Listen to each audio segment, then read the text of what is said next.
Hey guys, time for a McClure Motorsport update. Kind of kept you pretty well informed during the season, but yeah, 8 weeks now since the season's finished, and as I usually do, I got pretty bored and don't tend to leave things alone. So I started playing with the dragster. I ripped it all down and really started thinking about what direction we wanted to go with the car. And it was a super reliable 565 big block we had in the car. Really didn't need any maintenance or anything done on it, but me being a little bit tapped in the head, I can't leave things alone. So ended up with this combo, and we're going to go for a run in Outlaws. As I said, probably regret it. Had a nice easy thing to work on, but this engine, I sort of saw it for sale about 8 years ago. It hasn't. We've got a bit of a habit of finding combos that have been laying around in sheds for a long time, and like the Tirana, pulling them out and resurrecting them. But I heard of this. I knew this engine was in a shed somewhere. Contacted the guy. It hasn't run for about 8 years. Roger, he's actually a friend of ours, and said I'd really love the engine for our car. And we did a deal and got hold of it. So it's basically a double C combo, which is, back in the day, it had to be an iron block, cast water jackets, no more than 366 cubes, standard Helix 871 blower, and that's a bit of a class to keep that was in the day was to keep the cost down. And I think Mark Sheehan might have run this maybe back 18 years ago, and it would have been a competitive double C car. Back in probably 18 years ago. But the cool thing about it, so 358 small block, it's got a rocket block, aluminium rods, splayed 4-bolt.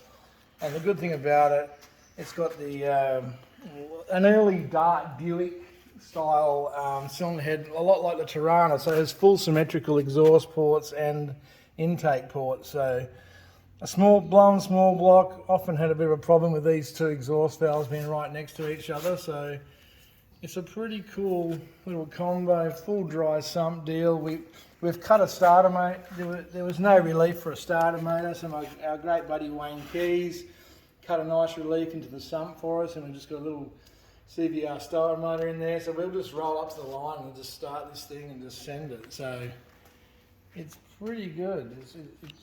It won't be super fast, and that's basically why I wanted it. I just wanted a little bit of a step up for the girls. So it could run into the low 7s, I guess, and be a lot of fun for them. Like with the Tirana, we've had to put a puke tank in the car. The aspirator car would only have had a little 1 litre puke tank on it, so a lot like we did with the Tirana. Large capacity puke tank. It's got a really big diff in the car anyway, so that all complies with what we're going to be doing. It's got a bolt through centre, full modular diff anyway, and it was quite a high horsepower combo that was in there. When we got the engine, it did come with this old Mallory old style Mallory deal, which is do the job just fine. But we thought we'd grab a 44 for it and a power grid and everything, so we can have a 2-step, and we can have timing curves in there if we find we need it.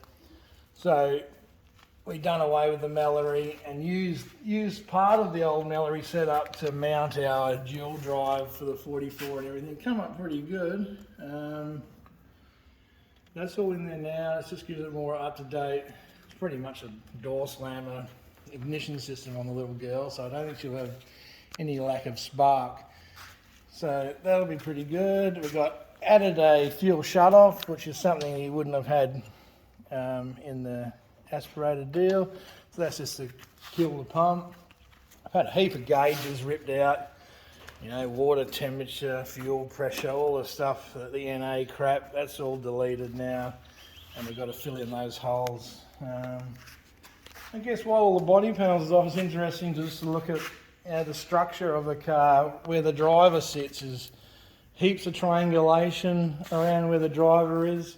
Then where the engine plate mount. You got like triple bars going in to tie in the strength of the car there. But where the driver sits, super strong, super well protected. And as you get down to the front of the car, all the triangulation disappears, all the strength is gone. You actually, in the event of an accident, you just want this to snap off, and then the driver's kept safe in the car there. So when it's pulled down like that, it's pretty cool just to see how they actually work. We've got a 16-volt battery in the car, and so we won't need a remote start or anything. The car just fires up just fine.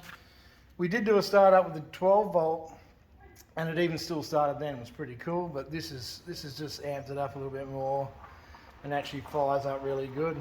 So one other thing, we've got our shut off for the car. Instead of it just being out the back, we've also, it can be done from, the driver can actually shut the car off inside, as well as the crew from the back. So in the event of a bit of an accident, pretty cool little setup this car's got.